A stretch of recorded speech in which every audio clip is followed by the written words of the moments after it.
Diva over here. Say Diva. please.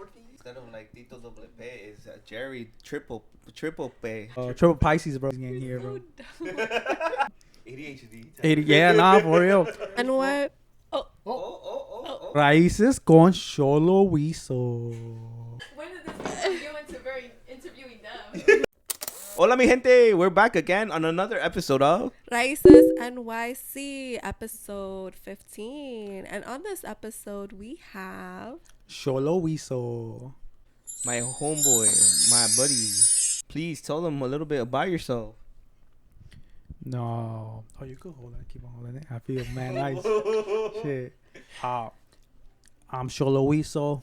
Peeps around me know me as Jerry. Gerardo is if you want my government name. I got you with the social later. Born and raised here in Brooklyn from Sunset Park where we at. I DJ, do a little other creativity stuff. Y'all be seeing me around like a lot of functions. Lately not so much because I'm a homebody right now. But we chilling. Technically, we met, like at parties and events, And one question is, like, what got you into like DJing and all of that? Damn, that's a good question, Julio. Good question. Damn. Stop saying my name out there, right? Off the record. It's con tiempo. It's con tiempo to you. Oh. Sorry, Mr. Con Tiempo. I started DJing. This is more of a like. It started off as a hobby, bro. It started off like a hobby. Lord of the Rings over here. At least I would do it, bro. One of my godfathers, he's a sonero. His name is Mr. Lobo. He's Gigante de Bay Rouge. He does a lot of our like Santitos parties when we do el cumpleaños de la Virgen, el festival del San Luis del Huracán, or San Calvario, where my parents are from. We celebrate the patron saints, and we usually hit him up to do a lot of these functions. And then he always has like these big ass speakers, mad lights, and then he always has this deep voice. And it's like, I'm like, damn, how you do that? Is that sound effect? He's like, nah, that's just my voice. And he does add a little bit like Chris afterwards. Yeah. It always amazes me that he has like this like courage or like this like charisma to just project it to everyone else, and then lightens the dance floor. And then my uncle was doing it for a minute too. And then one time he let me like spin at my aunt's wedding. I'm like, okay, bet, let me do it. And then I was just like in between sets where he's like, they're playing like a Stony cumbia. Then they pause it and they have like one of those EDMs like, and then they're like, I'm like, I bet, let me just hop on and put on like quick EDM, And then from there I'm like, I didn't really think of it much until recently, like 2 years ago. I started like doing little like function parties, especially with my partner. We were like celebrating their birthday. We were celebrating like things in their place.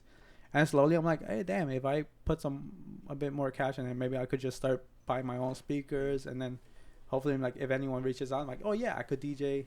I also could bring my own equipment if you want. And there, we just went from little functions to like Collected 27 to Migo events. Shout out to Pao. Does an amazing job hosting those events and organizing, curating them. And then I also did your fashion show too. I was waiting for it. Low-key, I'm like, Oh, I listed my whole resume but yours, bro. No love. Nah. Save the best for last. No. But we did that, and then that was also fun. That was also a bit different. Like, oh shit, it was a fashion show, and also I get to play music alongside. But that was really fun. I think that was like a milestone in my lifetime too. Wow, thank you. How long have you been DJing now? Well, officially, I want to say 2 years. I'm still doing it. Sometimes I'm doing it in Sunset Stoop, or sometimes like in other events as well. What would you say was your favorite gig so far? Bam. All of them. Oh, scandal. I'll give you a top 5. Yeah, definitely the show we done with y'all. The Con Tiempo fashion show. We're like in the bottom, bro. Yeah. The bottom 5, bro. That's the 5th notch. I'm going backwards. I want to say this little function where I work at the cafe. We also had like this we were celebrating the cafe's 20 years, and my manager's like, hey, you just want to DJ and like, and I'll pay you for it. I'm like, I bet, yeah, let's see what's up. And so it was also an interesting jam because it was like a lot of homies from that around the cafe where they like pulled up, and I was like a majority of them tend to be like a bit like 30s, 40s, 50s and above. And so I like always like to play like 80s jams, some like little throwback tunes, and it just like got them like like shuffling their like their shoulders and jamming to it. For your clients to, because normally they would see you behind a counter, and this time they got to see you behind the DJ booth. So oh yeah, like that was that also was nice, right? yeah, that was different. That was different because then they saw me. They're like, "Oh, sure, you DJ too?" I'm like, "Yeah, that's my nightlife." And like if you want to pay me to DJ at your event, Hey, you got a wedding coming through. You got a sweet 15. Man of many talents. And if you got a funeral, I'll make sure like we get it lit. Some people they like to end with a banger. Yeah, I seen those. You seen those funerals when they put the banda? Oh yeah, that's crazy. I feel like funerals sometimes, we're just celebrating, the life that they lived, and it's a loved one. Sometimes it is sad, but also just make it try to enjoy, and say like the loving memories of what we had and all of that too. And I feel like our people does a great job at making a whole ceremony and putting like music into it, because it's also a life ended, but also we're just happy and everything that we knew that we shared memories with them and all of that. Nah, yeah, definitely. I feel like also I always joke around with my parents. I'm like, yo, if I pass, like I want that song. The cuando bailan los canastas. I want them to dance me like a canasta, bro. Like if you get married. Yeah. I want them like that. Right there in my casket. But you still didn't tell us like all of your favorite. Yeah, that was just two. Yeah, you just told us two. We went to a whole different. I'm a chatterbox. Oh, definitely the first time I did Viva Toro. That was also because I wasn't out in the front. Like the public didn't get to see me, but I got to witness the public from all the way up there. I controlled the pace pretty much. I had like some norteños and then some banda. And then I know where I like play some rock as well. And then I heard some people were about to start fighting. I'm like, shit, bro, I didn't mean to cause that. But that's the emotions people be feeling when they're dancing, man. Dancing liberation. That's what you're feeling. Damn, let it out. Is that the one where Santi and Spliff were at? Santi Spliff, nah. That was the one before it. Before it, yeah. But that was also pretty fun. Just being able to see Celine. Santi, Spliff, all I call it perform as well. And then it's always it was cool how like power like just comes in clutch and breaks these performers. Like I'm like, what the hell? Like people like that? What? Nah, that's always cool. And then I think I'm on my fourth one. Oh, bro, when I did a wedding, that was a big that was pretty a bit like nerve wracking for me because I'm like, damn, it's a wedding, a big moment. Shout out to CL, and then getting to like play their music while they're like their entrance music to the salon and all. That was always fun. I jokingly told CL, I'm like, bro, my goal is to have your grandma dancing on the table. That's my goal. Did it happen? Almost, bro. She was spinning, bro, on the dance floor for sure, bro. And that lady was like 20 right there, bro. Big facts. Can't miss my Pookie's birthday party. That was always lit. Oh yeah. Oh yo, number one for sure. What goals do you have for like the end of the year, or things that you want to do? Like do you know the amount of events you want to do, or you have a certain goal, or does that go through your head? At first, there is that pressure like, oh damn, I should try to make a goal and try to do like at least 1 or 2 gigs each month. Sometimes it's like, oh, it doesn't have to be an exact gig as long as I'm practicing. I'm like, as long as I'm like, doing a little bit of research also to the music. I don't have the necessarily like goal like where I'm like I want to be like Zach Fox at Coachella type of vibe, but I do want to be like, oh damn, it'll be nice if like I do this type of event, like if I do like a block party soon, summer's coming. I'm like, that'd be cool. Like maybe see if homies from the block want to like have a block party. So I'm like, oh, I could just pull out my speakers outside and put on some bangers, and then people enjoying, open the pump, maybe one different goal is like playing at like places like nowadays where it's like just like having speakers like lights out, smoke out, and That's all you're hearing. I'm like, oh shit, bro, that'll be fun. That'll be fun. Yeah, I definitely do see it.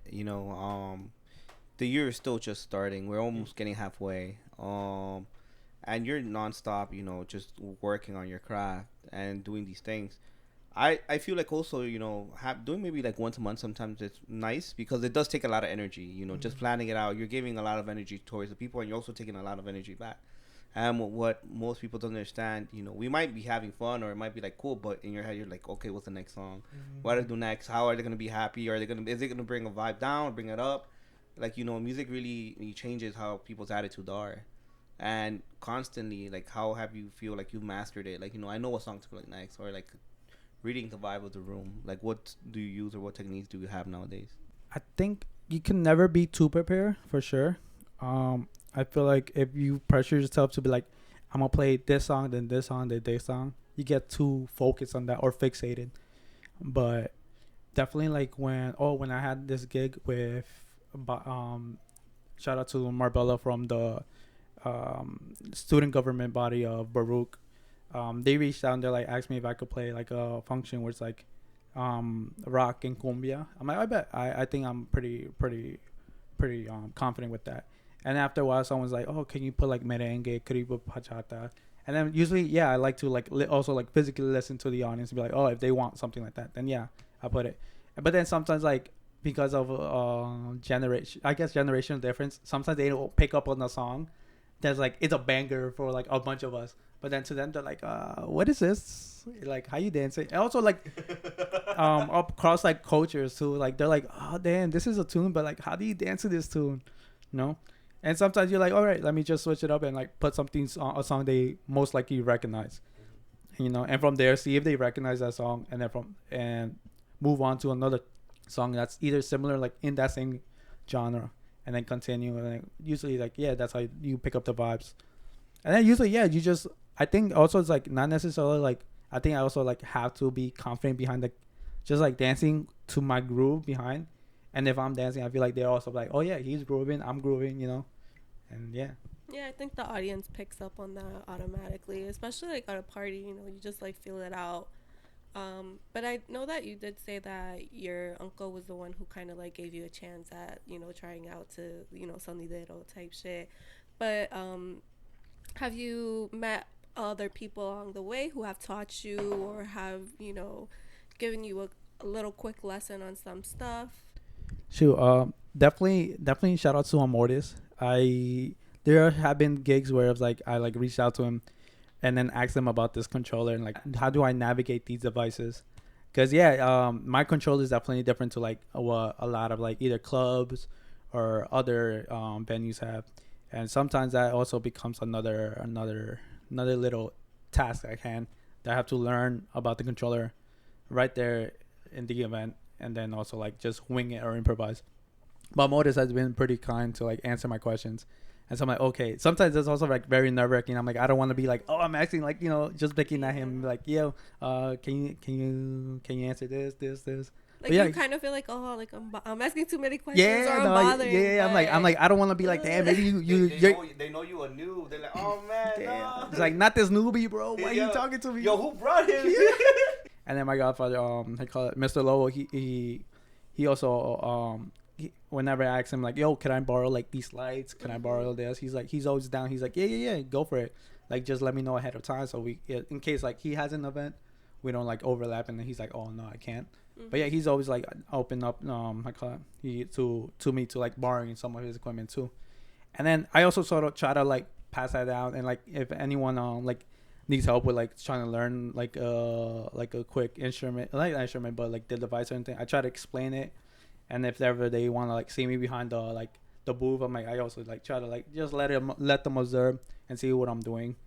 And even I think like the sound engineering of all the aspects, like setting up your speakers, the obstacle, not skill. There we go. Okay. Thank you. Okay. It's just another skill. Shout out to Vance. Yeah. Shout out. Behind the scenes.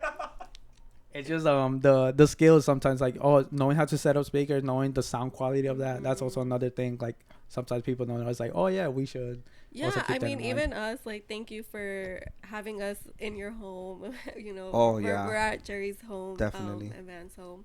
But even setting up the podcast, like, this took a minute. It didn't take like 5 minutes like we thought. We were like, oh, we just have like our little camera and our phone. definitely right. Right? We're learning as It we're took, doing it. We're learning new things, how yeah, camera work, how lighting, how sound, shadows. shadows. Yeah, we like if you the viewers who gets annoyed by shadows, we apologize. We're still learning. Sorry.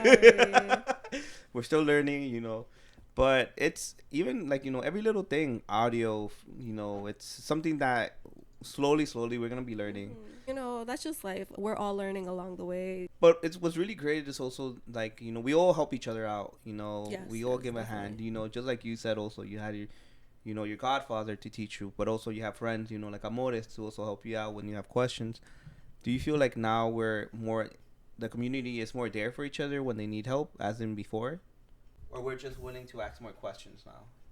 I think once you get comfortable in the space, you feel more confident to also like ask questions.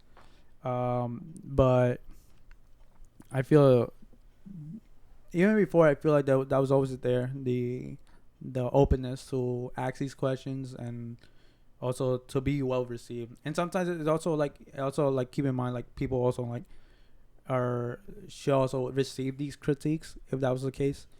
And that's also like part of the whole process. I can't just say like everything was like great, everything was good quality and great quality. There was like sometimes moments where I had like some either issues, hassles, or sometimes like some things I'm like, oh shoot, I should have known about this beforehand before or fully committing to this event, because then it's like, oh, if I knew about this more, then I would be more inclined to like bring other stuff and all of that and be more prepared. Would you have any advice for anybody who's like wants to get into DJ or just starting up, like, or in high school, who's like, oh, like, I see Jerry being DJ, like, why can't I do it too?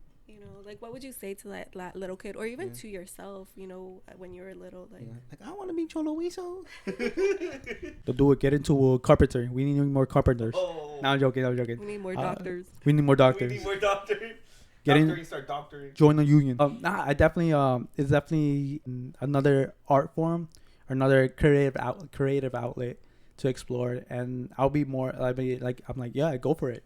Like, start small. I wouldn't go completely like buy this like CDJ 3000. Don't commit to it like that. But definitely come in and be like, oh yeah, research, look more into it, like what you need. And definitely Facebook Market, bro. That's the plug. You'll find like good equipment or pre-used equipment at a lower price. I feel like that's the one thing I would have told myself. Like, don't completely buy everything like brand new. Like, just do Facebook Market, bro. These mics, Facebook Market. The camera, Facebook Market. A lot of places also do rent, right? Like, oh yeah, some places rent too. But I think the hassle is like about renting is like, oh, you have to give it up, and then sometimes some people like want to like continue, learning, and like have that device on hand to constantly learn. And I think that's also like, oh yeah, definitely. But if you want to first like rent it out, see how it goes, and then fully commit to buying it, that's another route. what would you say is like a good starting point for somebody though? Like, just a little kid. Like, what would you say is like a good place for them to start? YouTube videos.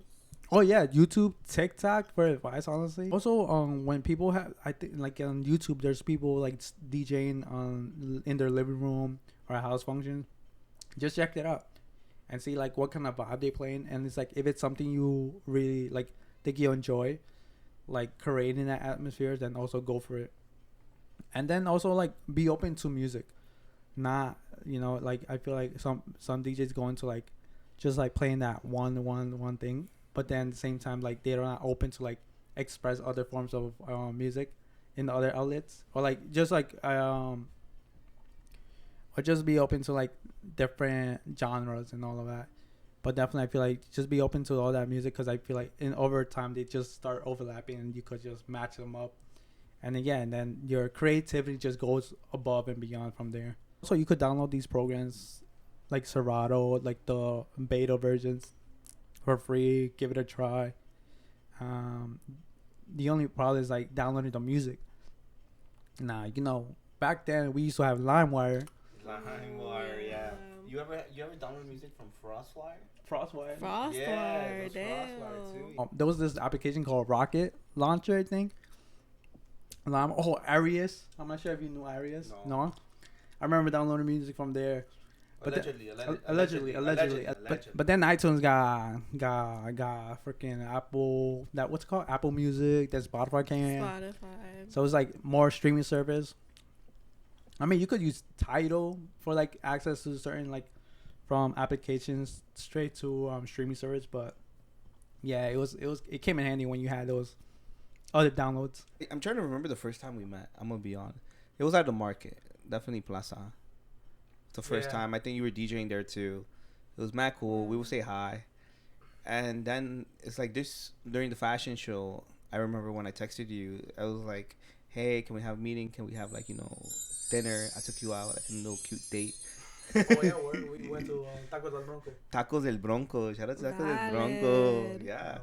Yeah, I had a salad because I was trying to be skinny. It didn't work. And what did you have? Yeah, I think I bought a whole ass torta, bro. Torta de tinga or something like carne enchilada, bro. Torta de tinga. No, yeah, and we were vibing, and now we're bringing out like the thing about the fashion and also.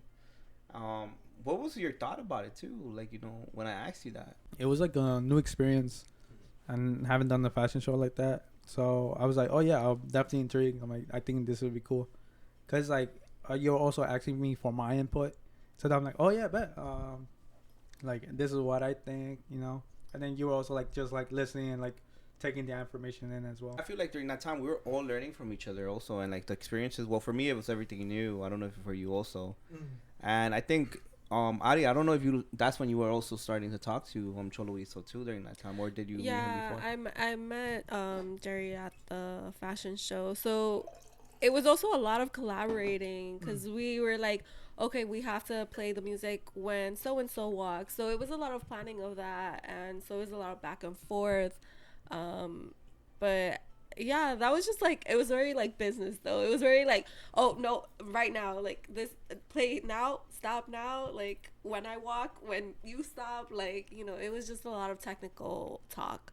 But I think we got a little bit more closer. We started to see each other more often at other events, and I think the one that's most memorable for me, I don't think you guys mentioned it, but it was the Halloween one at Sunset Stoop. That was a really good night, and it was in the summer. Everybody was vibing, like it was a really nice. It was really really fun. Yeah. Oh, and that day it was crazy too, because I was like having an anxiety attack right before I was going, so I was like, should I just go home? And I was like, no, like let me go, and I'm glad I did.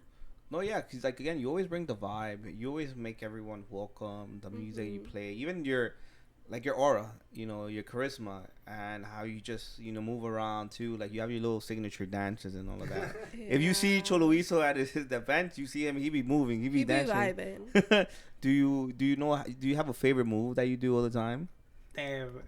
I think the botanical gardens called it, where I'm like when my arms just spread out, and then always like when they're turning, it's spread out.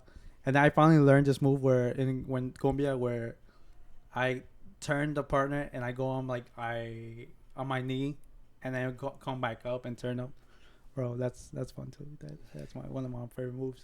But just going back a little bit, so like we all get anxiety attacks or anything like that, or we're going through like mental stuff. Like, have you ever gone through like an anxiety attack or even just nerves like before an event, and you were like, oh shit? Yeah, in the beginning definitely I felt like the shakes, where I'm like, oh shoot, am I doing these things correctly? I'm like, oh shit, is it gonna go well?